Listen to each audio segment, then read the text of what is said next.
नमस्कार विद्यार्थी मित्रांनो. आपल्या अभ्यासनीती या ॲपवरती पुन्हा आपल्या सगळ्यांचं स्वागत आहे. माझं नाव रोहित जाधव. जे विद्यार्थी पहिल्यांदा मला पाहत आहेत तर माझी इन्फॉर्मेशन या ठिकाणी दिलेली आहे. UPSC MPSC banking SSC railway अशा सर्व परीक्षांना गेली 8 वर्ष मी शिकवतोय. General science, maths, reasoning, current affairs आणि इथिक्स हे माझे सब्जेक्ट आहेत. तर आपण ही एक महत्त्वपूर्ण सिरीज या ठिकाणी चालू केलेली आहे. स्पर्धा परीक्षांसाठी नेमकी तयारी कशी करावी, स्ट्रॅटेजी अँड प्लॅनिंग, अभ्यासाचे संपूर्ण मार्गदर्शन. कुठल्याही गोष्टीमध्ये स्ट्रॅटेजी आणि प्लॅनिंग खूप महत्त्वाची असते.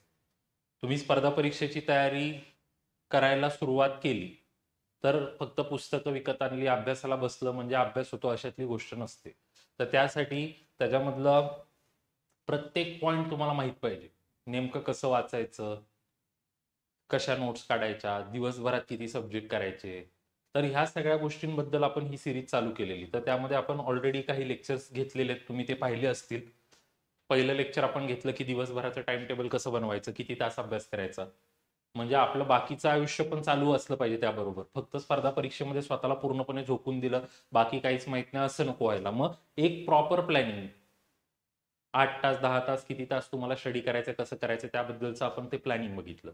त्यानंतर की एवढा सगळा डेटा आहे, मग तो लक्षात कसं काय ठेवणार, मग त्याच्या नोट्स काढायची टेक्निक्स ते सगळं बघितलं. आणि जो महत्वाचा प्रश्न वाचलेला लक्षात राहत नाही काय करायचं ते बघितलं. ह्या सगळ्या गोष्टी पाहिल्यानंतर आता एक जो प्रश्न उरतो की आम्ही अभ्यास केला, सगळं केलं, परीक्षेत आम्ही पेपरच्या दिवशी ज्यावेळेस परीक्षा केंद्रावरती जाऊन बसतो तर कंबाईनची जी एक्झाम आहे किंवा मोस्ट ऑफ द एक्झाम्समध्ये 1 तासाचा पेपर असतो. 1 तासाच्या पेपरमध्ये 60 मिनिटात 100 प्रश्न आपल्या समोर असतात. मग 60 मिनिटात 100 प्रश्न, मग ह्याला टॅकल कसं करायचं? कारण खूप जणांचा प्रॉब्लेम होतो की वेळच पुरत नाही, मग काय करायचं. मग त्यासाठी आपण काय काय करू शकतो, कशा प्रकारे पेपर सॉल्व्ह करू शकतो, त्याबद्दल आपल्याला आज बोलायचंय. आणि आपण अराजपत्रित गट ब क या एक्झाम बद्दल बोलणार आहे. तर या एक्झामची डिटेल माहिती आणि ह्या सगळ्या गोष्टी इथे दिलेल्या आहेत. यावरती एक वेगळं लेक्चर मी घेईल की या एक्झाम मध्ये किती पदं असतात, काय असतात, ते पण आपण नंतर बघूयात. हे पूर्ण डिटेल त्याच्यामध्ये सगळं मी तेव्हा घेईल. आजचा मेन मुद्दा पेपर सॉल्व्हिंगचा आहे, तर आपण त्याच्यावरती बोलू. पण या PDF मध्ये ही बाकीची पण इन्फॉर्मेशन मी दिलेली आहे. तुम्ही ही PDF डाउनलोड केल्यानंतर तुम्हाला बाकीची एक्स्ट्रा इन्फॉर्मेशन मिळून जाईल की कुठल्या पदासाठी काय काय तुम्हाला अर्हता आवश्यकता आहे, कशा कशाची, ते सगळं इथे दिलेलं आहे. या ठिकाणी बघा पूर्ण डिटेलमध्ये दिलेलं आहे. तर या परीक्षेबद्दल आपण बोलतोय. संयुक्त पूर्व परीक्षा जी 100 मार्काची असणार आहे. मुख्य परीक्षा म्हणजे 400 मार्क. शारीरिक चाचणी, मुलाखत ही केवळ पोलीस उपनिरीक्षक पदासाठी असते. तर मेन टार्गेट आपलं आजचं हे की 100 गुणांच्या परीक्षेचं काय. प्रश्न संख्या 100 आहे, गुण 100 आहेत, दर्जा पदवीचा आहे. माध्यम मराठी आणि इंग्रजी, प्रश्न दोन्ही भाषेत अवेलेबल आहेत. परीक्षेचा कालावधी 1 तासाचा आहे आणि प्रश्न असणार आहेत वस्तुनिष्ठ बहुपर्यायी, ज्याला की आपण MCQ म्हणतो, मल्टिपल चॉईस क्वेश्चन्स. आता यामध्ये विषय कुठले असतात, काय असतात ते पण बघू. आणि हे एक महत्वाचं आहे, नकारात्मक गुणधन, निगेटिव्ह मार्किंग असतं 1/4. 4 प्रश्न चुकल्यानंतर एक बरोबर आलेल्या प्रश्नाचे मार्क तुमचे मायनस केले जातात, वजा केले जातात. तर ही बेसिक माहिती सुरुवातीला तुम्हाला माहित असणं गरजेचं आहे. आता हा अभ्यासक्रम आपल्याला त्यांनी दिलेला आहे. हा अभ्यासक्रम मी बनवलेला नाहीये, आयोगाने स्वतःच्या वेबसाईटवरती हा पब्लिश केलेला सिलेबस आहे. तर यामध्ये तुम्ही सगळे विषय बघताय. तर आता बदलत्या पॅटर्ननुसार थोडंफार याच्यामध्ये चेंजेस झालेले आहे. मार्किंग स्कीममध्ये मार्किंग स्कीम आपल्याला लिहून दिलेली नाही आयोगाने, आपण एक अंदाज बांधतो की असं असू शकतं. जसं की आता काही जण म्हणायचे राज्यशास्त्र 10 मार्काला आहे, पण राज्यशास्त्र 15ला आलं. इतिहास 15 मार्काला 10ला आलं. भूगोल 15 मार्काला 10ला आलं. तर असं थोडंफार चेंजेस होऊ शकतात. तर बघा, अर्थशास्त्र 15 मार्क पकडा, सामान्य विज्ञान 15 मार्क, म्हणजे मी या वर्षीच्या पॅटर्ननुसार सांगतोय. गणित बुद्धिमत्ता, गणित 10, बुद्धिमत्ता 10 असं पकडा. हे बघा, हे 20 मार्क झाले आणि हे 30-50 मार्क झाले. त्यानंतर जसं की राज्यशास्त्र 10ला येतं, 15ला येतं. आता इतिहास यावेळेस 10 मार्काला आला. तर याला आपण म्हणजे आधी काय म्हणायचो की 15-15-15 असं पकडायचो, पण त्यांनी गणित बुद्धिमत्ताचे 5 प्रश्न वाढवले. मग त्यांनी यावेळेस काय केलं, इतिहास 10ला घेतलं, भूगोल 10ला घेतलं. मग आता तुम्ही बघा, हे 20 झाले, हे 20-40, 50 60 आणि हे 70. आता राहिलेले मार्क इथे 15 इथे 15. मग आता हे जे होतं ना हे यावर्षी झालं, 2023च्या पेपरमध्ये हे असं घडलं. त्याच्या आधी काय होतं की इतिहास 15ला होतं, राज्यशास्त्र 10लाच होतं आणि भूगोल 15ला होतं आणि गणित बुद्धिमत्ता जे आपण बघतोय ते 15ला होतं 20च्या ऐवजी. तर हे थोडेफार असे स्लाइड चेंजेस आपल्याला पाहायला मिळतात, पण ते प्रत्येक वेळेसच तसेच राहतील असं काही नाही. हे चेंजेस जे तुम्ही पाहताय हे पुढे मागे बदलू शकतात किंवा तसेच राहू शकतात. पण एक आपण बेसिक असं एक स्ट्रक्चर तुम्हाला देऊ की जेणेकरून ते सगळीकडे तुम्हाला वापरता येईल. पण हे बेसिक मी तुम्हाला सांगितलं की असं असू शकतं की एवढ्या एवढ्या मार्काला हे येऊ शकतं. आणि बाकी परीक्षा योजना आता हे मेन्सच्या वगैरे हे सगळं तुम्ही नंतर डिटेलमध्ये आपल्या दुसऱ्या लेक्चरमध्ये बघून घ्या. आपण आता इथे येऊयात. Most likely question paper pattern तुमचा कसा असतो. आता स्पर्धा परीक्षेत एवढ्या वर्ष काम केल्यानंतर कितीतरी ठिकाणी पेपर सेट करण्याचं काम आम्ही केलेलं आहे. तर most of the time paper set करताना हा एक फॉर्म्युला आम्हाला दिला जातो की पेपर सेट करताना अशा प्रकारे करा की नॉर्मली 40% प्रश्न हे इझी असावे, 40% प्रश्न हे मॉडरेट असावे आणि 20% प्रश्न हे डिफिकल्ट असावे.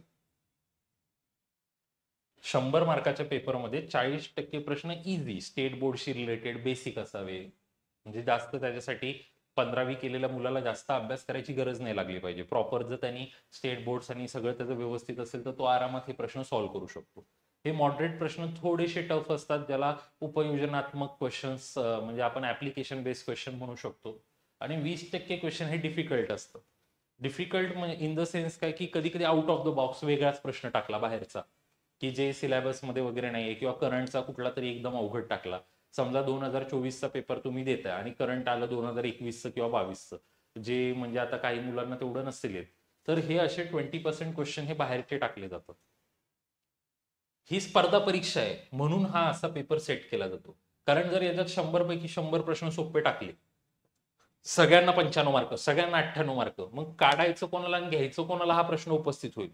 आजकाल आपण बघतोय 10वीची मुलं 105% मार्क मिळवायला लागले 10वीमध्ये. बोर्डाची परीक्षा 110%, 105%, कॅन्सल पण झाले मला वाटतं बोर्ड आता तर काय काय ठिकाणी.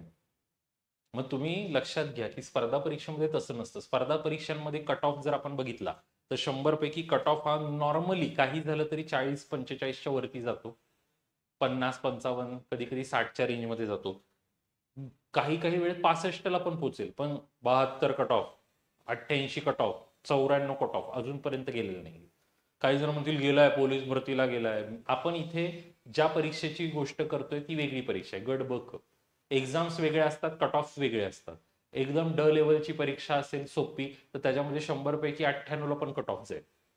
तर त्याच्याबद्दल आपण बोलत नाही, आपण मोस्ट प्रोबॅबली बोलतोय ते गट ब क राज्यसेवाद्वारे घेण्यात येणारी जी परीक्षा आहे त्याबद्दल. तर इथे मग आमचं म्हणणं काय आहे की तुम्ही इझी क्वेश्चन मध्ये 30+ तरी जा आणि मॉडरेट क्वेश्चन मध्ये 25+ जा, म्हणजे तुमचा स्कोर 55+ जातो. म्हणजे तुमचे प्री पास होण्याचे चान्सेस हे खूप जास्त आहे. तुम्ही 50 क्रॉस करून जाताय, 55, 60, 65च्या रेंजमध्ये जाताय, तर तुम्ही त्या वर्षीची प्री आरामात क्लिअर कराल. आपल्या संकल्पना ह्या क्लिअर असल्या पाहिजेत या सगळ्या बाबतीत. तुम्ही कॉलेज लेवल किंवा शाळेची मानसिकता घेऊन इथे आलात, कधीच सिलेक्शन होणार नाही. शाळेमध्ये स्वाध्याय वाचला, गाईड मधले क्वेश्चन पाठ केले, हा त्याच्या धड्याखालचे प्रश्न, तसलं नाहीये इथे. किंवा कॉलेजमध्ये क्वेश्चन बँक दिली, 10 प्रश्न घेऊन आलो आणि मग, तसं नाहीये इथे. तुम्ही जेवढं सगळं काही वाचाल ते वाचलेले तेच तुम्हाला पेपरमध्ये दिसेल याची पण शाश्वती नाहीये. आपण जे काही वाचलेलं असू त्या वाचलेल्याचा आपल्याला एक प्रकारे वापर करायचा आहे आणि त्याचा वापर करून त्याच्यावर आधारित काही दुसरे प्रश्न पण असू शकतात, ते पण सॉल्व्ह करता आले पाहिजेत आपल्याला. मग क्वेश्चन सॉल्व्ह करत असताना कधी कधी आपल्याला एलिमिनेशन टेक्निक वापरावी लागते की कुठले पर्याय उत्तर नसू शकतात, असू शकतातच्या ऐवजी नसू शकतात, त्यांना कट मारावं लागतं. मग राहिल्यापैकी कुठला असू शकतो त्याला एलिमिनेशन टेक्निक म्हणतात, ती टेक्निक वापरावी लागते. कधी कधी थोडंसं आपल्याला लॉजिकली बघावं लागतं काय उत्तर असू शकतं. तर आपण जेवढा पण अभ्यास करतो 1 वर्षात, 1.5 वर्षात, 2 वर्षात, तो सगळा त्या ठिकाणी त्या 1 तासात पणाला लागतो. हे शाळेच्या कॉलेजच्या एक्झाम सारखं नाहीये. त्यामुळे ती मानसिकता पहिले आपल्याला बदलावी लागेल की यामध्ये लक्षात घ्या की आपण म्हणू शकतो की मला 100 आउट ऑफ 60+ टार्गेट ठेवायचे. मग 60+, 70+ टार्गेट ठेवून आपण ट्राय करू शकतो. इथं नाही 100%. 60-70 प्लस जायचं टार्गेट ठेवल्यावर आपण 55-60च्या दरम्यान कुठेतरी येऊ आणि मग आपण प्री पास होऊन जाऊ. तर अशा प्रकारे हा पेपर सेट केला जातो. इझी, मॉडरेट, डिफिकल्ट, EMD असं मी म्हणतो. Easy 40%, moderate 40% and difficult 20%. हे डिफिकल्ट 20% क्वेश्चन असे असतात जसं की आता एकदा परीक्षेत प्रश्न विचारला, सचिन तेंडुलकर नुकतेच निवृत्त झाले, त्यांचा जर्सी नंबर 10 होता. तर क्रिकेट सारखा दुसरा खेळ आहे फुटबॉल. फुटबॉलमध्ये पण खूप चांगले प्लेयर होते, तर कोणाकोणाचे जर्सी नंबर 10 होते आणि मग त्यांनी 8 नावं दिली, ओळखा. मग अशा प्रश्नामध्ये मुलगा काय करेल? मुलाला फुटबॉल खेळ माहित नाही, माहिती असतं तरी त्यातले 2-3 प्लेयर माहिती आहे. भारत फुटबॉलमध्ये विश्वचषकामध्ये पात्र नाही झालाय, त्यामुळे एवढं आपल्याकडे क्रेज नाही त्याचं, नाही माहिती, कसं काय उत्तर देणार? मग हे असे बाहेरचे प्रश्न. हे अशा बाहेरच्या प्रश्नांना आपण नाही काय करू शकत ना. मग त्या प्रश्नांवरती जास्त आपल्याला लक्ष न देता या 80 प्रश्नांवरती फोकस करायचा आहे, म्हणजे आपलं रिझल्ट पर्यंत पोहोचता येतं. मग आता हे 20 प्रश्न असे, समजा इतिहासमध्ये 2 प्रश्न आले, पॉलिटिक 3 प्रश्न बाहेरचे आले, सायन्समध्ये 2-3 प्रश्न बाहेरचे आले, करंटचा 1 प्रश्न बाहेरचा आला, असं मिळून हे 20 प्रश्न बनत असतात, हे लक्षात ठेवा. मग आता काय कसं प्लॅनिंग करायचं, टाइम कसं काय पुरवायचं, कारण मिनिट तर 60 आहेत आणि प्रश्न 100 आहेत. तर मी म्हणजे खूप ठिकाणी बघितलं की काय काय जण हे असा फॉर्म्युला मांडतात, time management for paper solving. 100 question 60 minute. 60 minute म्हणजे किती रे? 3600 सेकंद. 100 question 3600 second. 0 गेला, 0 गेला, 0 गेला, 0 गेला. एक क्वेश्चन किती मिनिटात सोडवायचा? अर्ध्या मिनिटात. अर्ध्या मिनिटापेक्षा 6 सेकंद जास्त, 36 सेकंद मध्ये. म्हणजे मी खूप ठिकाणी बघितले, काही काही जण असं मोटिवेट करायला असं मुलांना हे असं सगळं स्टोरी काय सांगत असतात. फसवा फसवी. एक क्वेश्चन 36 सेकंद सॉल्व्ह करायचं. एक क्वेश्चन वाचायला पण कधी कधी 36 सेकंद पेक्षा जास्त वेळ लागतो. आणि तो क्वेश्चन सॉल्व्ह करून आपल्याला आन्सर शीट मध्ये जाऊन सर्कल रंगवायचे. ऑनलाईन नाही की फक्त क्लिक मारला झालं, ते सर्कल रंगवायलाच काहींना 2-3 सेकंद पण जातात. पेनने आपल्याला तो गोल नीट व्यवस्थित रंगवायचा. आणि गणित बुद्धिमत्ताचा प्रश्न, बुद्धिमत्ताचा कधी कधी एखादा प्रश्न वाचायला मुलाला 3 मिनिटं लागतात. 36 सेकंड मध्ये कसं काय पूर्ण करतो एक प्रश्न? या सगळ्या गोष्टी आपल्याला फक्त दाखवल्या जातात, याच्यामध्ये रियालिटी नसते. ही सगळी मिथ आहेत. मिथ म्हणजे काय? फक्त असंच काहीतरी बनवलेले गैरसमज. खऱ्या रिअल फॅक्ट वेगळ्या आहेत. काही जण म्हणतात 60 मिनिटात 100 प्रश्न थोडी होतात. अरे मग 100च्या पैकी 100 कोण म्हणते करायला तुम्हाला? ऑलरेडी सांगितले 20 प्रश्न डिफिकल्ट आहेत. ते 20 प्रश्न ऍज म्हणजे तुम्ही म्हणू शकता की आपल्यासाठीचे स्पीड ब्रेकर्स आहेत, आपल्याला मध्येच थांबवण्यासाठीचे ते 20 प्रश्न आहेत. म्हणजे आता तुम्हाला मजा सांगतो, एक्झाम झाल्यानंतर मुलांचे घोळके जमा असतात आणि चर्चा चालू असते. तर मग मुलगा, अरे यार सायन्सला किती सोपा प्रश्न विचारलेला, पाणी हे संयुग आहे, किती सोपा, एवढा इझी प्रश्न 5वीच्या पुस्तकातला. आणि मग तिथे एक मुलगा असं मांडल होतो, हा ना हा ना. आणि मग तो थोड्या वेळाने असं बाहेर जातो, बाहेर जाऊन बघतो कुठे हा प्रश्न. कारण मजा काय झालेली असते, त्या मुलाला आला असतो संच क्रमांक डी. संच क्रमांक डी मध्ये सायन्स एंडला असतं. तो मुलगा ज्यावेळेस 62 प्रश्नावर होता तेव्हाच बेल वाजली, तो मुलगा तसाच पेपर देऊन आला. त्या मुलाला माहितच नाही हा प्रश्न परीक्षेत होता. आणि जो मुलगा ही चर्चा करतोय त्याला आलेला सेट ए. सेट ए मध्ये सायन्स स्टार्टिंगला होतं, त्यामुळे त्याला तो सोपा प्रश्न जमलेला. आपल्याकडे सेम 100 प्रश्न आहेत, पण त्याला 4 सेट मध्ये डिवाइड केलेले, एबीसीडी. मग कोणाला सोपे प्रश्न पहिले येतील, अवघड प्रश्न नंतर येतील, कोणाला अवघड पहिले येतील, सोपे नंतर येतील, हे काहीच माहित नाहीये. पण जर एखादा मुलगा पूर्ण पेपर पर्यंत शेवटी पोहोचत नाही, तर त्याला कसं कळेल की आपल्यासाठी कुठले प्रश्न होते सोपे सोपे? तर माझं म्हणणं काय की ते 20 आहेत ना, ते स्पीड ब्रेकर्स आहेत.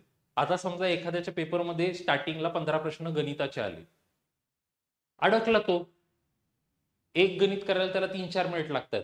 एक गणित करायला 3 मिनिटं, 15 गणित करायला 45 मिनिटं, संपला पेपर. पुढच्या 15 मिनिटात कसं काय सोडवणार 85 प्रश्न? त्यामुळे इथं स्ट्रॅटेजी आणि एक स्वतःची प्लॅनिंग असली पाहिजे की नेमकं पेपरला कसं अप्रोच करायचं. ते नसेल तर काहीच नाही होऊ शकत. त्यामुळे हे जे एक क्वेश्चन 36 सेकंद हे फक्त बोलायला मांडायला सोपं आहे, हे रियालिटी नाहीये. हे एक प्रकारचं मिथ आहे, myth. This is not a fact. Myth, फसवा फसवी आहे. कारण काही प्रश्न इझी असतात, काही मॉडरेट असतात, काही डिफिकल्ट असतात. कधी कधी इझी प्रश्न तुमचे 20 सेकंदात होत आहेत, मग तो वाचलेला वेळ तुम्ही मॉडरेट क्वेश्चन मध्ये टाकू शकता.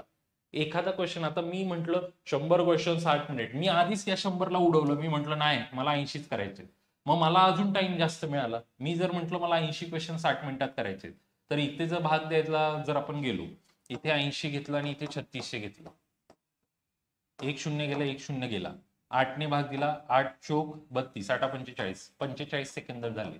36 सेकंडचं 45 सेकंड मध्ये रूपांतर झालं, कारण 20 क्वेश्चन तुम्ही सॉल्व्हच नाही करते.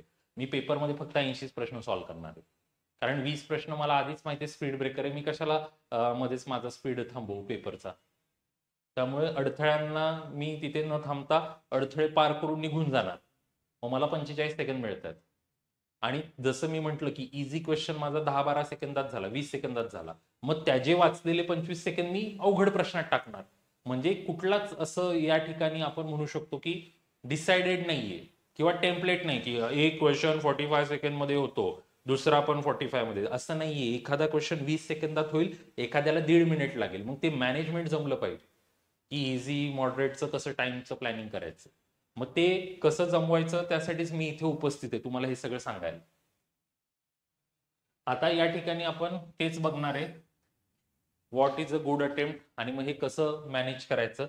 तर आता तुम्हाला हे सांगण्याआधी एक महत्वाचा मुद्दा मी सांगतो, की मुलं जे म्हणतात की टाइम मॅनेजमेंटचा जो घोळ आहे तो क्लिअर करण्यासाठी एक मुद्दा जो मी या ठिकाणी उपस्थित केलेला आहे, की हे कसं करायचं आणि मग टाइम मॅनेज कसा होतो, तर त्या सगळ्याबद्दल या ठिकाणी आता आपण बोलणार आहे. तुम्हाला त्यासाठी मी इथे एक प्रश्नपत्रिका दाखवतोय, तुम्हाला कदाचित दिसत नसेल एवढं क्लिअर, ब्लर आहे हे, पण इथे एक प्रश्न आलाय बघा जरा. खालील विधाने विचारात घ्या. 2017 साली जगात कार्बन डायऑक्साईडचे सर्वाधिक उत्सर्जन करणाऱ्यामध्ये भारताचे 4थे स्थान आहे. 2017 मध्ये जगात सर्वाधिक उत्सर्जन करणाऱ्यामध्ये चीन, अमेरिका, युरोपियन युनियन आणि भारत या चौघांचा समावेश असून त्यांचा जागतिक उत्सर्जनामध्ये हिस्सा 58% आहे. जागतिक उत्सर्जनामध्ये भारताचा हिस्सा 15% आहे. वरीलपैकी कुठली विधाने बरोबर आहेत? फक्त अ, अ, ब, ब, अ, ब, क. मग आता आपण हे बघितलं, मग आता हे काय आहे बाबा, उत्सर्जन म्हणजे इंग्लिशमध्ये काय म्हणतात, 4th highest emitter of carbon dioxide. हे तर काय वाचलेलं नाही दिसत आहे, चल जाऊ दे पुढचं करू. महिला व बाल विकास वाचलेलं नाही दिसत आहे. अरे मग एवढा वेळ काय वाचलं? मग हे माहिती होतं ना प्रश्न बघितल्या बघितल्या की वाचलं नाही, मग पूर्ण कशाला वाचलं? हा प्रश्न जर मला माहितच नाहीये तर मी एवढा पूर्ण प्रश्न वाचायला 30-40 सेकंद का वेस्ट केले? हे मुलाला कळतच नाहीये. प्रश्न वाचणं, प्रश्न बघणं, ह्या दोन डिफरंट कन्सेप्ट आहेत. मुलगा प्रश्न वाचतोय 2017 साली, मी प्रश्न बघतोय. आता मी काय करतोय, बघितलं काय रे, कार्बन ऑक्सिजन काय दिले, कार्बन उत्सर्जन नाही माहित, नेक्स्ट. महिला बालविकास नाही माहित, नेक्स्ट. गगनयान नाही माहित, नेक्स्ट. टेक्निक, प्रश्न बघितला, बघितल्यावरती कीवर्ड दिसला, जर मी त्याविषयी वाचलंय तर मी पुढे जातोय तो प्रश्न वाचायला. नाहीतर मी हे सगळं वाचून काय करू, पहिली सगळी विधानं वाचणार, मग पर्याय वाचणार, मग इंग्लिशमध्ये वाचणार, आणि 1 मिनिट झाल्यावर म्हणणार जाऊ दे येत नाही पुढचं करू. अरे पण मग ते बघितल्या बघितल्या म्हटलं असतं तर तो 1 मिनिट सेव्ह झाला असता ना पुढच्या प्रश्नासाठी. मग हा महत्वाचा मुद्दा आहे, प्रश्न बघणं आणि वाचणं, प्रश्न सोडणं आणि प्रश्न सोडवणं खूप महत्वाचं आहे. टाइम मॅनेजमेंटसाठी प्रश्न सोडवण्याबरोबर प्रश्न सोडता पण आले पाहिजेत. फक्त पेपर सॉल्व्ह नाही करायचा आहे, त्यातले काही सोडायचेत पण प्रश्न, पण ते सोडताना तुम्ही किती वेळ लावता हे खूप महत्वाचं आहे. आता ते या ठिकाणी मी ऍड करतो, टाइम मॅनेजमेंटच्याच यामध्ये ही गोष्ट मी ऍड करतो, लक्षात घ्या. आता आपण जसं की म्हणू की मी या ठिकाणी इथे घेऊया की ए मुलगा आहे आणि बी मुलगा आहे. आता ए मुलांनी काय केलं, 70 प्रश्न सॉल्व्ह केले, 30 सोडले. बी मुलगा, आता समजा 30 प्रश्न सोडल्या, ए मुलांनी 30 प्रश्न सोडले.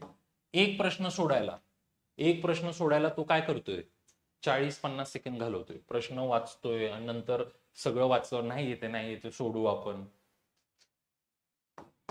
समजा तो 40 सेकंद घालवतोय, 3 चोक 12, 1200 सेकंद त्यांनी घालवले.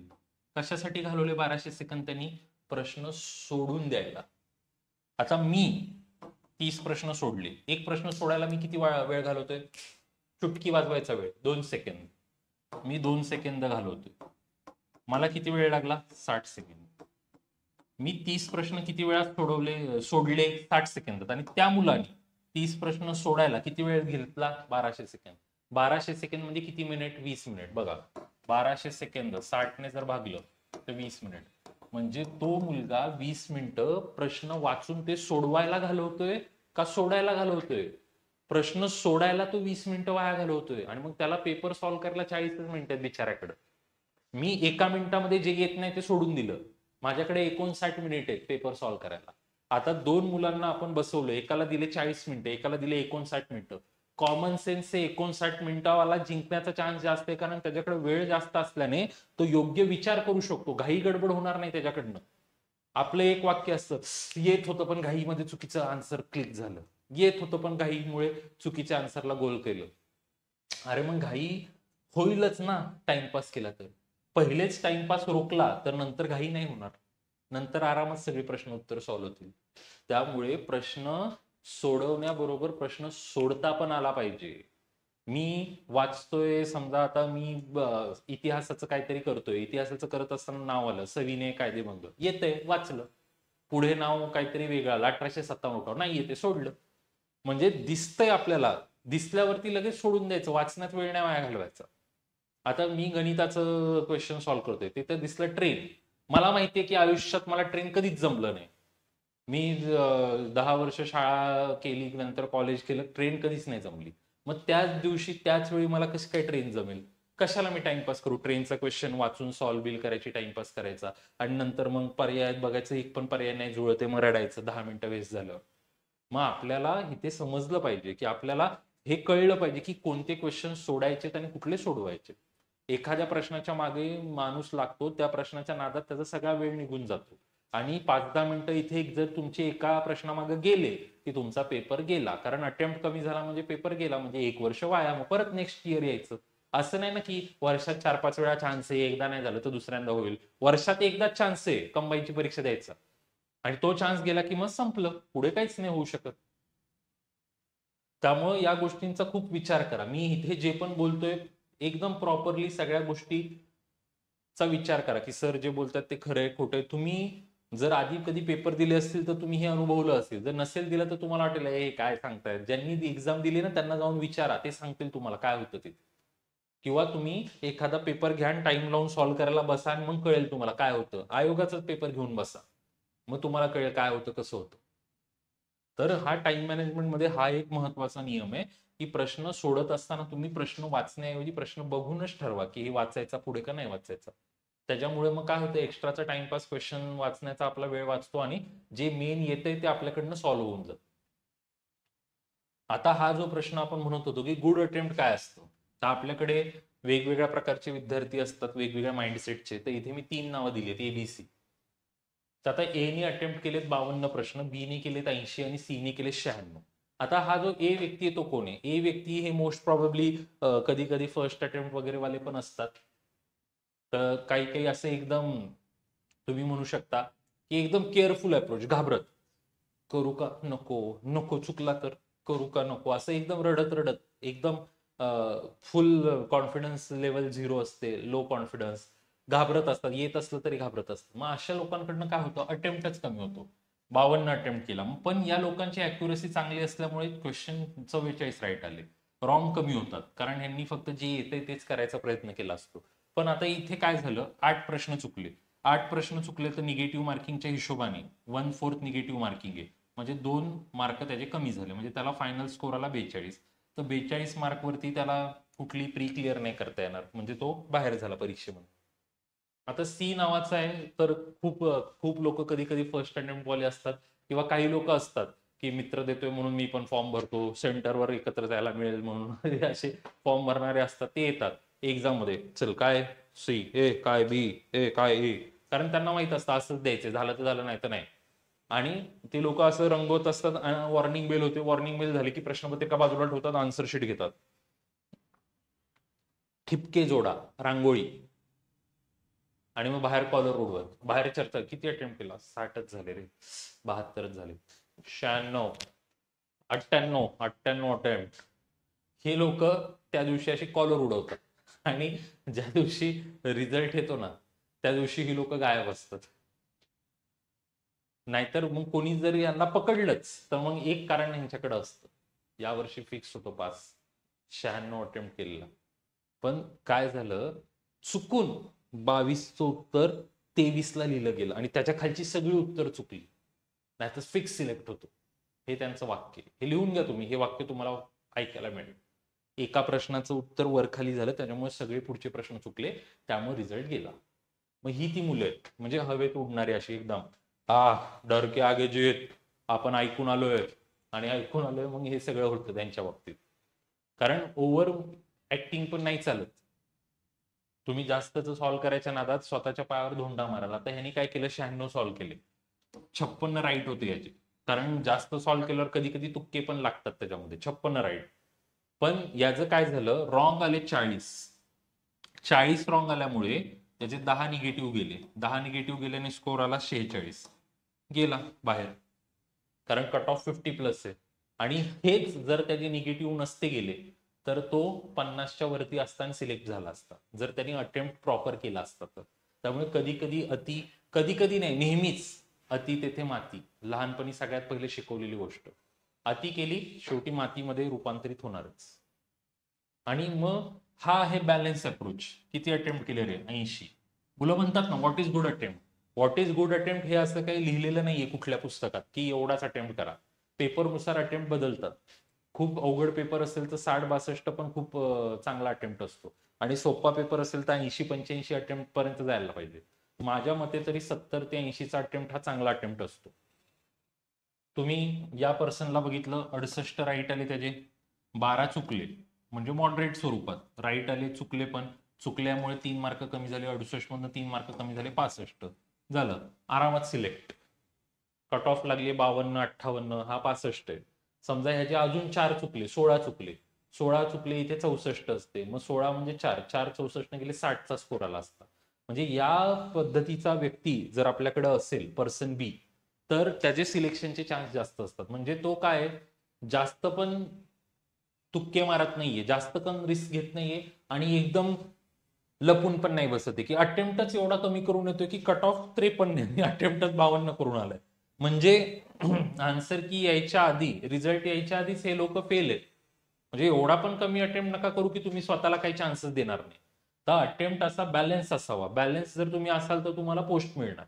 बॅलन्स अप्रोचेस मध्ये राहाल तर सगळ्या ठिकाणी तुम्ही टॉपला जाल. मग मी तुम्हाला नेहमी सांगत असतो की नेहमी कुठल्याही गोष्टीमध्ये आपल्याला काय करायचंय, सुवर्ण मध्य गाठायचं. मध्याचा मार्ग सुवर्णाचा असतो. एक्स्ट्रीम्स वरती काहीच घेतलेलं नाहीये. हा एकदम लो कॉन्फिडन्स हो ओव्हर कॉन्फिडन्स दोघं गेले. सेल्फ बिलीफ वाला मुलगा सिलेक्ट. स्पर्धा परीक्षेमध्ये एक वाक्य चालतं, हे वाक्य मुलं असं म्हणतात की सर हे वाक्य तुमच्या नावाखाली पेटेंट करून घ्या. माझ्या प्रत्येक बॅचमध्ये हे वाक्य आहे. स्पर्धा परीक्षेमध्ये कोण सक्सेस मिळवतो? काही लोकांचं काय असतं, मला काहीच येत नाही, मला गणित येत नाही, मला बुद्धिमत्ता येत नाही, मला सायन्स येत नाही. अरे मग तू आला कशाला इथं मित्रा? तुला कोणी बोलवलेलं आमंत्रण देऊन की ये बाबा? नाही येते तर मग हे क्षेत्र निवडायचं नव्हतं. म्हणजे असं रडका, एकदम लो कॉन्फिडन्स, रोज छाती ठोकत असतो, मला नाही येत, मला नाही येत. काहीच नाही होत या लोकांचं. आणि हे हवेत उडणारे, कॉलर उडवत, म्हणजे ते काय करतात, शाळेत जसं करायचे, खाली बेंच खाली पुस्तक ठेवतात, नाही तर उद्या जो चॅप्टर शिकवणार आहे तो वाचून येतात शिक्षक शिकवायच्या आधी, हा हे उत्तर आहे, हा हे, आणि मग यादीमध्ये नाव कुठे नाही. ते शाळेच्या लहान, म्हणजे त्यांच्यामध्ये ती एक वेगळी मॅच्युरिटी, त्यांना ते वेगळंच वाटतं की आपण उभं राहून उत्तर दिलं, आपण हिरो झालो असं. म्हणजे ते अभ्यासाच्या व्यतिरिक्त बाकीच गोष्टींमध्ये असतात, आणि फक्त पुढं पुढं पुढं पुढं करण्यात, आणि मग तेच अतिशहाणा त्याचा बैल रिकामा, संपलं, स्टोरी क्लोज. ही मुलं सिलेक्ट होणाऱ्या मुलाचं एक व्यक्तिमत्व असतं. त्यांचं कसं असतं की बाबा आता ग्रॅज्युएशन केले म्हणजे काहीतरी केलेलं ना आपण, मला काहीतरी येतं आणि मी सर्व काही करू शकतो. हे वाक्य असणारे विद्यार्थी सिलेक्टेड आहे. की ग्रॅज्युएशन पर्यंत पास झालाय आणि ग्रॅज्युएट झालाय म्हणजे काहीतरी येत असेल म्हणून तो इथपर्यंत आलाय. मग त्या लोकांना माहित असतं की बाबा मला काहीतरी येते आणि मी सर्व काही करू शकतो, तेवढी क्षमता आहे माझ्यात, माझ्याकडे सेल्फ बिलीव्ह आहे की मी तेवढं करू शकतो. ही अशी मुलं इथं सिलेक्ट होतात. म्हणून मध्यमार्ग वापरा आणि सिलेक्शन मिळवा. खूप महत्वाचं आहे. ही सिरीज जी लोक बघत असतील ना, तुमचं सिलेक्शन फिक्स आहे. तुमच्याकडे माझा नंबर आहे, माझ्याशी बोलून तुमचं सगळं तुम्ही करून घ्या कव्हर अप. मी तुमच्या बरोबर सदैव पाठीशी आहे तुमच्या. पण फक्त मला जेन्युइन मुलं लागतात, ते टाइमपास नाही, फक्त लाडीगोडी लावून 2 दिवस गोड गोड बोलल्यानंतर काय तसते नको आपल्याला. रिअल स्टुडंट असतील, सिलेक्शन पण होणार. फेक ऍटिट्यूड आणि ते तसलं फेक काहीतरी एक चित्र तयार करायचं. अनुभव आहे आम्हाला, आम्हाला कॉलवर बोलावं लगेच कळून येतं कोण खरं आहे कोण खोटे. आणि खोट्यांची आपण साथ द्यायला आपल्याकडे एवढा वेळ नाहीये. आपण रिअल स्टुडंट्सच्या पाठीशी सदैव राहतो, त्यांना डायरेक्ट रिझल्ट पर्यंत पोहोचवतो. तर गुड अटेम्प्ट हा असा असावा, म्हणजे जास्त निगेटिव्ह पण गेले नाही पाहिजे. असा क्वचित मुलगा असतो की ज्याचे निगेटिव्ह जात नाही. टॉपरचे पण निगेटिव्ह जातात, कारण एवढा सगळं 100% अॅक्युरेसी वाला अजूनपर्यंत कोण आला नाहीये. प्रत्येकाकडनं काही ना काही मिस्टेक होतच. म्हणजे ऍज अ टीचर मी स्वतः पण म्हणतो, मी सायन्स शिकवतोय, सायन्सचे 15 पैकी 15 मला पण नाही येणार, माझे पण 1-2 प्रश्न चुकू शकतात त्यामध्ये. म्हणजे स्वतः शिक्षक एखादा विषय 8-9 वर्ष शिकवल्यानंतर हे म्हणतोय. त्यामुळे विद्यार्थ्यांनी पण ही रियालिटी मान्य करा. 100% अॅक्युरेसी विक्री हे शाळा नाहीये की लिमिटेड सब्जेक्ट पाठ करून आलो मिळालं, तसं नाहीये. त्यामुळे या लेक्चरला मी जास्त वेळ देतोय, कारण या ठिकाणी तुमचे जे पण गैरसमज असतील ते दूर होतील. आता या ठिकाणी आपण स्ट्रॅटेजी बद्दल बोलायचंय. त्याच्या आधी ज्या पण गोष्टी झाल्या त्या एकदा रिवाइज करा मनातल्या मनात, मग आपण पुढच्या मुद्द्यावरती येऊ की स्ट्रॅटेजी काय ठेवली पाहिजे.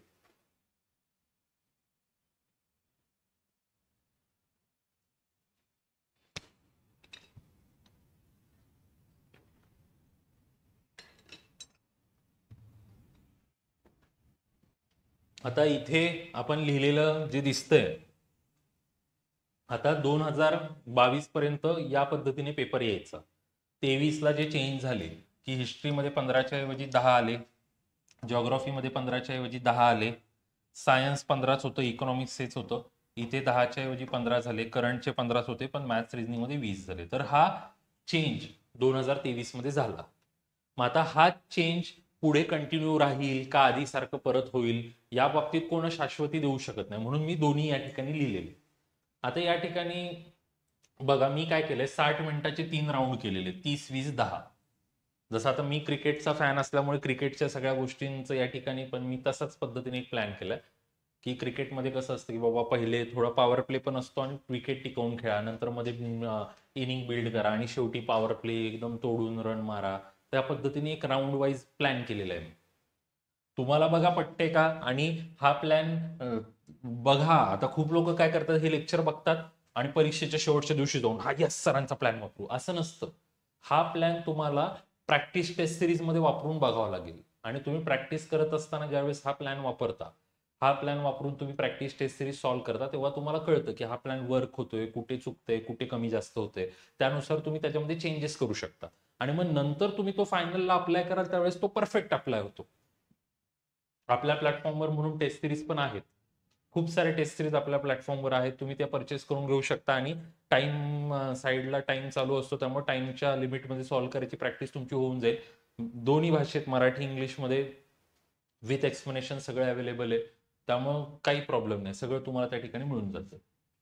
तर आता या ठिकाणी आपण बघतोय, तर आता मी काय म्हटलं, पहिला राऊंड 30 मिनिटाचा घ्यायचा, राऊंड फर्स्ट 30 मिनिट.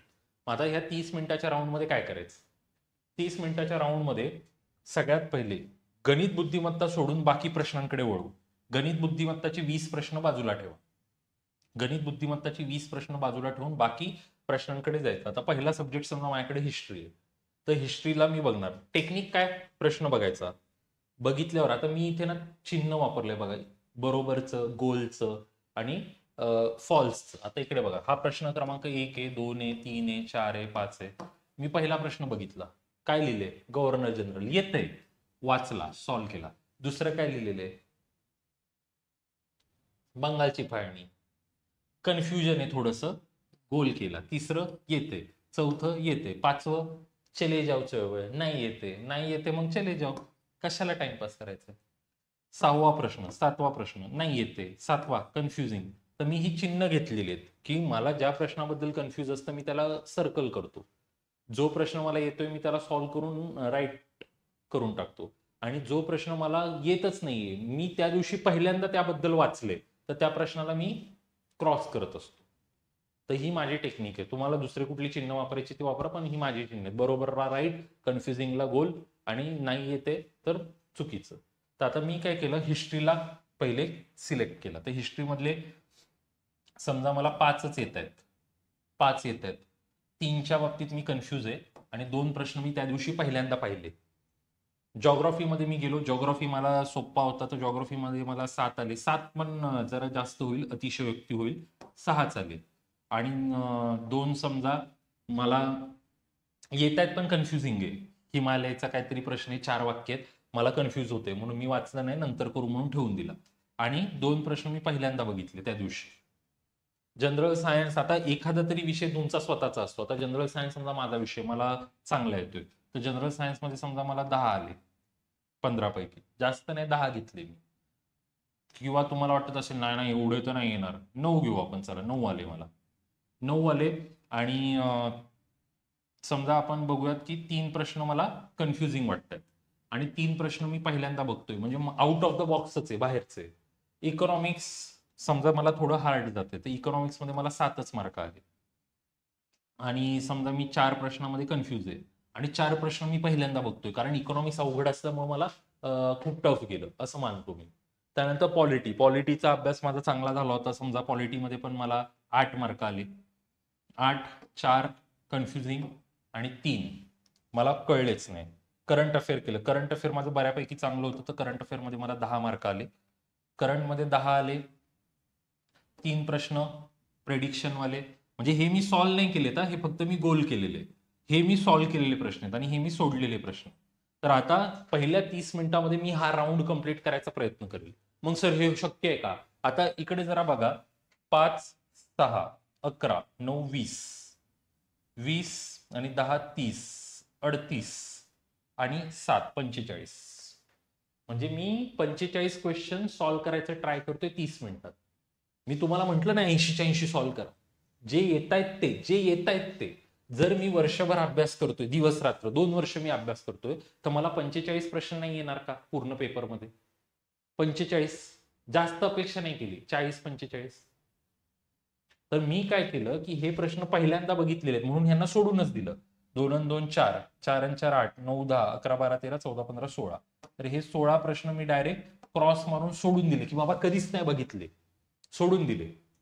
हे प्रश्न गोल करून ठेवले मी, की बाबा कन्फ्युजिंग आहे, नंतर बघू. आणि जे परफेक्ट येत होते ते सॉल्व्ह केले. तर मी काय केलं परत दाखवतो. 5 6 11 9 20 27, 27 10 37, 37 8 45, म्हणजे मी इथे 45 वर पोहोचलो, 45 ला पोहोचलो मी.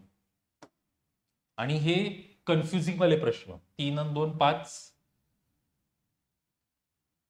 5 आणि 3 8, 8 4 12, 4 16, 19 प्रश्न कन्फ्युजिंग मध्ये आहे. तर पहिल्या राऊंडमध्ये हा स्कोर मी असा केला, हा ट्रायल केला मी पहिल्या राऊंडमध्ये. आता मी काय केलं की हे सगळं गणित बुद्धिमत्ता सोडून सगळं जीएसचं कव्हर करून घेतलं. हे सगळं जीएसचं कव्हर करून घेतल्यावरती आता मग गणित बुद्धिमत्ताकडे जाईल. गणित बुद्धिमत्ताने स्टार्टिंग कधीच करू नका. एखाद्या गणितात अडकला, 4-5 मिनिटं गेले की बाकी सगळा पेपर संपला, काहीच नाही करू शकत. म्हणून सगळा पहिला पेपर झाल्यावर मग गणित बुद्धिमत्ताकडे जा. मग आता मी चाललोय गणित बुद्धिमत्ताकडे. गणित बुद्धिमत्ताचे 20 प्रश्न, आधी 15 यायचे, यावर्षी 20 आले. तर 20 प्रश्नांसाठी मी सेपरेट 20 मिनिट दिलेले. काही जण म्हणतील शक्य आहे का 20 प्रश्न 20 मिनिटात? माझ्याकडनं होतात, कारण मी गणित बुद्धिमत्ता शिकवणारा शिक्षक आहे आणि माझ्या विद्यार्थ्यांकडनं पण मी हे करून घेतो. तुम्ही माझ्या बॅचेस कधी करा, तुम्हाला पण हे येईल. आणि मग 20 पैकी 20 कोण म्हटले सॉल्व्ह करा? कारण त्यातले 4-5 प्रश्न तर अवघड असतील, मोठे असतील, ते सोडायचेत आपल्याला. मग माझा प्लॅन तोच आहे की या 20 मिनिटात मी काय करणार, या 20 मिनिटात समजा मी 12 प्रश्न अटेम्प्ट केले, 12 प्रश्न अटेम्प्ट केल्या. 3 प्रश्न मला येत आहेत पण मोठे आहेत म्हणून मी लगेच नाही सॉल्व्ह करत आहे. आणि 5 प्रश्न मला खूप टफ वाटले, मी सोडून दिले. मग आता हे 16 आणि हे 5 टोटल आला 21, म्हणजे 21 प्रश्न मी पूर्ण पेपरमध्ये सोडून दिले. आता हे 19 आणि 3 किती झाले? 22. तर 22 प्रश्न मी गोल करून ठेवलेले. 45 आणि 10 55, 57 आणि 57 मी स्कोर केलेला आहे आतापर्यंत. याच्यामध्ये पण निगेटिव्ह काही असू शकतं, सांगता येत नाही. याच्यामधनं पण 3-4 प्रश्न उडू शकतात. पण मी हे कुठले सॉल्व्ह केलेले, जे मला येतंय तेच केले. पण येतंय तेच केले तरी त्यात पण 3-4 चुका असू शकतात. जे कन्फ्युजिंग आहे त्यांना सॉल्व्हच नाही केलं, गोल करून ठेवले. आणि न येतात त्यांना डायरेक्ट हाकललं. का? कारण परत त्यांच्यावर नजरच नको मारायला, कशाला परत त्याला बघू, म्हणून ह्यांना डायरेक्ट हाकललं. तर 21 हे सगळं माझं कधी झालं, राऊंड 1 आणि राऊंड 2 खेळल्यावर. म्हणजे 50 मिनिटामध्ये मी 57च्या स्कोरला पोहोचलोय. 22 अजून मला अटेम्प्ट द्यायचे बाकी आहेत आणि 21 मी डायरेक्ट बाहेर काढून टाकले 21 जणांना, की हे 21 तर नाहीच करायचे बाबा आपल्याला. तर मी शेवटच्या 10 मिनिटांना पॉवर प्ले म्हणतो. म्हणजे हे 20 मिनिटं तुमचे जे आहेत, हे 20 मिनिटं कशासाठी वापरले गेले? गणित बुद्धिमत्तासाठी वापरले गेलेले, मॅथ्स रिझनिंगसाठी हे वापरले गेले. आता शेवटच्या 10 मिनिटाला मी पॉवर प्ले म्हणतो. पॉवर प्ले म्हणजे काय? अपने को जितना आता है उतना तो हमने कर लिया. जेवढं आपल्याला येते तेवढं आपण करून मोकळं झालो. आता जे येईल ते बोनस. तर आता माझ्याकडे हे प्रश्न आहेत 19 आणि 3 22 22 प्रश्न. आता या 22 मधले मॅथ्स रिझनिंगला तर काही मी हात लावणार नाही, कारण शेवटच्या 10 मिनिटात किंवा ट्राय पण करू शकतो. आता या 22ला मी ट्राय मारणार एक. या 10 मिनिटात मी काय करणार, त्या 22 प्रश्नांना ट्राय करणार. मग या 22 प्रश्नांपैकी समजा माझे 10 राईट आले, 12 चुकले. मी राईट कमी पकडतो, की राईट माझे 10 आले आणि रॉंग माझे आले 12. असं झालं माझ्या बाबतीत. मग असं जरी झालं तरी राईट 10 आले आणि रॉंग 12 आले. रॉंग 12 आले तर 4च्या हिशोबाने 4 त्रिक 12 म्हणजे 3 कमी होतील. मग 10तून 3 कमी होतील आणि 7 म्हणजे मला 7 मार्क मिळतील या टेक्निक मधनं. म्हणजे मी तुक्का मारू नका असं म्हणत नाहीये, पण तुक्का मारताना पण लॉजिकली प्लॅनिंगनी तुक्का मारा. जे येते त्याबद्दल तुक्का मारा. ज्याच्यामध्ये चारीच्या चारी पर्याय माहित नाही, प्रश्नच पहिल्यांदा बघितलाय, त्यात कुठं तुक्का मारताय? यामध्ये तुक्का मारताना चान्सेस जास्त असतात राईट येण्याचे. मग माझे 57 मार्क इथे झालेले, 7 तिकडून मी मिळवले, 58 59 60 आणि पुढचे 4 64, गेलो 60+. पण या 57 मधनं पण काहीतरी चुकू शकतं ना. आता हे जे मी 57 केलेले फॉर एक्झाम्पल, या 57 मधनं समजा आपण असं पकडू की माझे 8 प्रश्न चुकले. मी एवढे जास्त चुकवतोय, तेवढे चुकण्याचे चान्स नाही, तरी मी म्हटलं 8 चुकवले आणि 49 राईट आले. मग हे 8 जर चुकले माझे, तर 8 मधनं 2 मार्क जातील, मग हे 47 झाले. आणि तिकडचे 7 मार्क, 47 आणि 7, तरी माझा स्कोर 54-55 ला जातोय. म्हणजे मी 50+ गेलो. मग आता हा 50+ जाईल का 60+ जाईल हे तुमच्या हातात आहे ना. हे तुमच्या हातात आहे. कारण इथे तुम्ही फक्त ऍक्युरेटच केले, तर इथे मग तुमचं 3 चुकले, समजा 3 चुकले तर एक म्हणजे 4 चुकले, तर 4 चुकले तर 53, एक कमी होऊन 52, 52 आणि 7 59, 60च्या आसपास पोहोचला मुलं. तर मग इथे मी तुम्हाला म्हटलं हिस्ट्रीमध्ये तुमचे 5च आले, पण तुम्ही चांगला अभ्यास केला 7 आले. मी म्हटलं जॉग्राफीत तुमचे 6 आले, तिथे तुमचे 7 आले. सायन्समध्ये मी 9च पकडले 15 पैकी, तिथं समजा तुम्ही 10-11 बरोबर आणले. मी इकॉनॉमिकमध्ये 7च पकडलेत 15 पैकी, तुमचे 10 आले बरोबर किंवा 9 आले. तर हे मार्क वाढवायचे का कमी करायचे हे तुमच्या हातात आहे. तुम्ही अभ्यास केला असेल तर मार्क वाढतील, नसेल केला तर कमी होईल. म्हणजे मी तुम्हाला फक्त एक सिनॅरिओ दाखवला. आता हा सिनॅरिओ अजून जास्त पॉझिटिव्ह करायचा का त्याला हळूहळू अजून निगेटिव्ह मध्ये आणायचं हे तुमच्या हातात. म्हणजे अशा प्रकारे जर प्लॅनिंग करून आपण खेळलो की बाबा पहिले 30 मिनिट, नंतर 20 मिनिट आणि शेवटी 10 मिनिट, मग हे सर एवढं असतं, शक्य आहे का? अरे शक्य आहे म्हणूनच सांगितलंय. मग तुम्ही पहिले ह्याला प्रॅक्टिस करून बघा. अचानक एक्झाम मध्ये जाऊन नाही शक्य, त्याच्या आधी प्रॅक्टिस करावी लागते. मिनिमम 20 पेपर तरी या पद्धतीने सॉल्व्ह करावे लागतात, तेव्हा जाऊन 21वा पेपर तुमचा परीक्षेत अशा प्रकारे सॉल्व्ह होऊ शकतो, नाही तर नाही होऊ शकत. मिनिमम 20 तरी करावे लागतात. मग आता या ठिकाणी तुम्ही बघा, या अशा सगळ्या प्लॅनिंगनी तुम्हाला जावं लागेल. आणि हा एक जो मुद्दा आहे पॉवर प्लेवाला, या बाबतीत मला एक तुम्हाला गोष्ट सांगायची महत्वाची. खूप वेळा मी हे अनुभवलंय, तुम्ही पण अनुभवलं असेल, की परीक्षेमध्ये एखादा टॉपिक किंवा एखादा आपल्याला काय आठवत नसेल पॉईंट, आपण परीक्षेच्या बाहेर येऊन नंतर क्वेश्चन पेपर आपण मुलं काढतो, चर्चा करतो, त्यावेळेस मग अरे यार याचं उत्तर हे होतं, मग अशी आठवलंच नाही. हे खूप जणांच्या बाबतीत होतं. मग हे का होतं याबद्दल मी स्टडी जर केला, तर मला मग सायकोलॉजीमध्ये ज्या फॅक्ट्स मिळाल्या, की आपल्याकडे कॉन्शियस आणि सबकॉन्शियस असे 2 प्रकारचे माइंड असतात. तुम्ही ऐकलं असेल कुठेतरी हे. तर एखादा प्रश्न ज्यावेळेस मी वाचतो आणि मला तो येत नाहीये, मी आठवण्याचा प्रयत्न करतोय, पण मी पुढच्या प्रश्नावर गेलो, पुढच्या प्रश्नावरती मी गेलो आणि मग नंतर मी पूर्ण पेपर सॉल्व्ह केला. आणि ज्यावेळेस मी बाहेर जाऊन परत तो प्रश्न उघडतो, तेव्हा माझं सबकॉन्शियस माइंड जे असतं, त्याने त्यावेळेस तो प्रश्न बघितलेला असतो, तो त्यावेळेस सबकॉन्शियस माइंड आठवण्याचा प्रयत्न करत असतं, अरे हे कुठे वाचले कुठे वाचले. आणि जेव्हा बाहेर तुम्ही दुसऱ्यांदा तो प्रश्न बघता, तेव्हा लगेच क्लिक होतं, अरे हा ह्याचं उत्तर हे. मग मी काय प्लॅन केला, की हा जो प्रश्न आहे जो आपल्याला आठवत नाहीये, तो दुसऱ्यांदा आपण परीक्षेच्या बाहेर येऊन बघण्याऐवजी परीक्षेच्या आतच दुसऱ्यांदा बघितला तर, आणि सबकॉन्शियस माइंडनी हिंट दिली, अरे ह्याचं तर हे झालं क्लिक. म्हणजे माझ्या प्रत्येक वाक्यामध्ये, प्रत्येक हे सांगतोय ना मी गोष्ट, त्या प्रत्येक गोष्टीमध्ये काही ना काही प्लॅनिंग आहे, काही ना काही कनेक्शन्स आहे. सायंटिफिकली सांगतोय ह्या सगळ्या गोष्टी, सायकोलॉजिकली, सायंटिफिकली, मॅथ्सच्या कॅल्क्युलेशन्सने, सगळ्यांचं माझ्याकडे जेवढं नॉलेज आहे त्या सगळ्यांना एकत्र करून मी हे सगळं बनवलंय तुमच्यासाठी. मला माहितीये, मी हे लेक्चर्स युट्यूबवर वगैरे खूप ठिकाणी, वेगवेगळ्या ठिकाणी पण याच्या आधी पण घेतलेले आहेत. पॉझिटिव्ह, निगेटिव्ह सगळ्या प्रकारचे कमेंट्स याला मला मिळतात. काही लोकांचं असतं तुम्ही दाखवा करून असं तसं. आता ज्याला जे बोलायचंय त्याला ते मी बोलून देतो. माझं काम काय, माझ्याकडे असणारं नॉलेज तुमच्यापर्यंत पाठवणं. ज्या लोकांना नॉलेज घ्यायचे त्यांनी ते घ्या, तुमचा फायदा करून घ्या. सिलेक्शन झाल्यावरती मुलं मेसेज टाकतात, आमच्यासाठी तेवढंच बस आहे, बाकी आम्हाला काही नाही. हे सांगून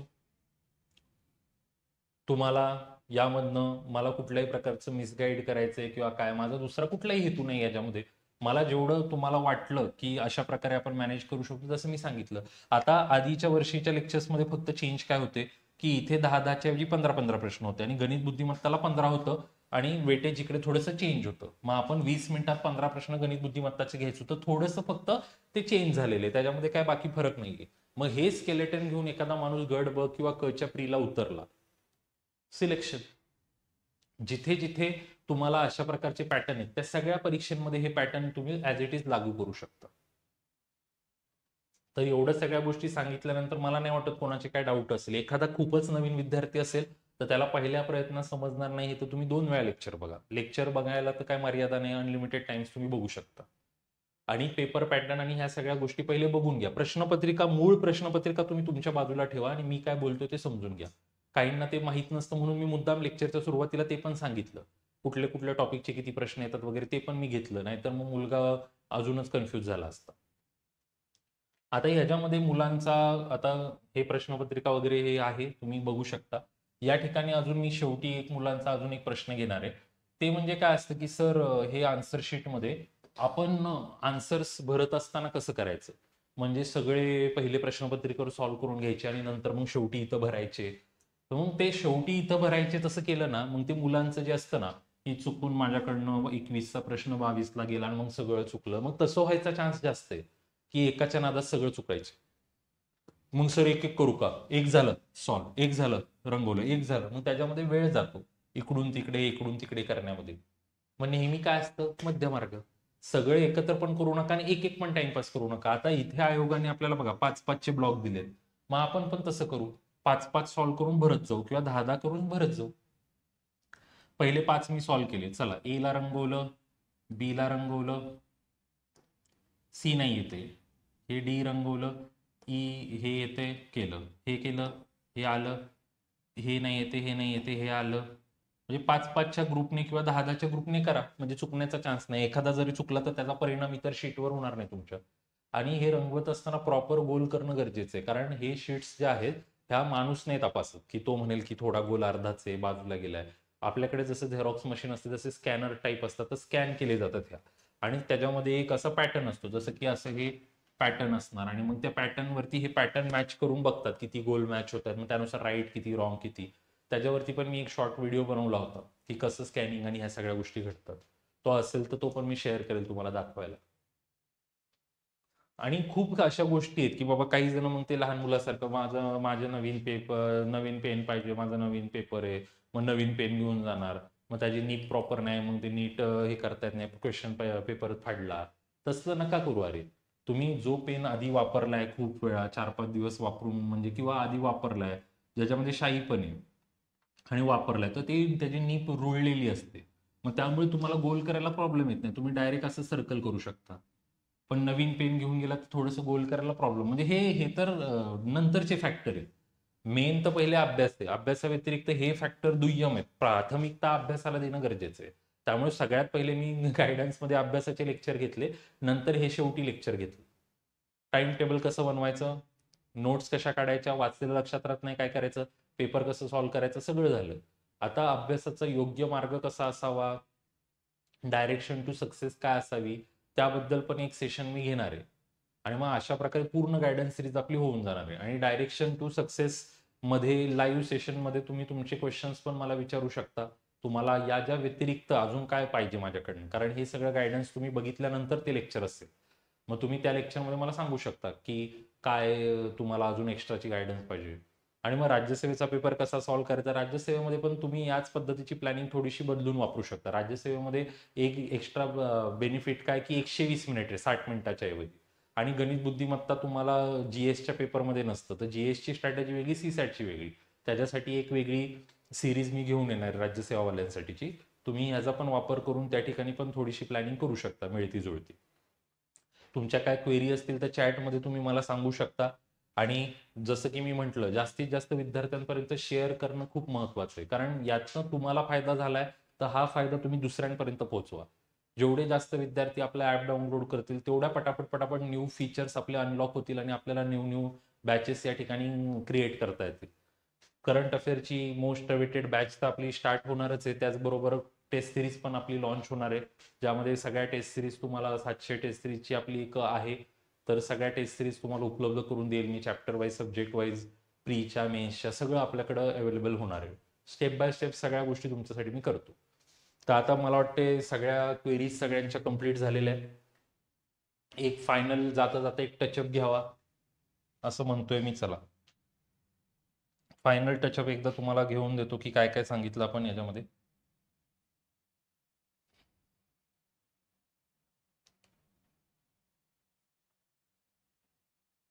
चला, हे तर काय, हे तर आपण नंतरच्या लेक्चरमध्ये बघू. इथून मी तुम्हाला दाखवलं की प्रीचं काय असतं पेपरचं स्वरूप, कुठले कुठले विषय येतात. त्यानंतर हे तर मेन्सचे, हे तर जाऊ द्या. पेपर पॅटर्न कसा असतो त्याच्याबद्दल सांगितलं. टाइम मॅनेजमेंटसाठी कशी प्लॅनिंग करायची त्याच्याबद्दल सांगितलं. प्रश्न सोडायचे, सोडवायचे नीट समजून घ्या सगळ्या गोष्टी. त्यानंतर गुड अटेम्प्ट कसा असावा, कितीचा असावा, पेपर सॉल्व्हिंगची स्ट्रॅटेजी कशी ठेवावी.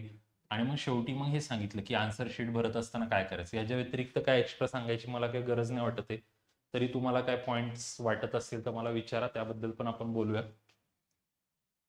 तर आपलं ॲप जरूर तुम्ही डाउनलोड करून इतर विद्यार्थ्यांना शेअर करा. धन्यवाद सगळ्यांना. पुन्हा भेटूयात. चला, आजच्यासाठी एवढंच.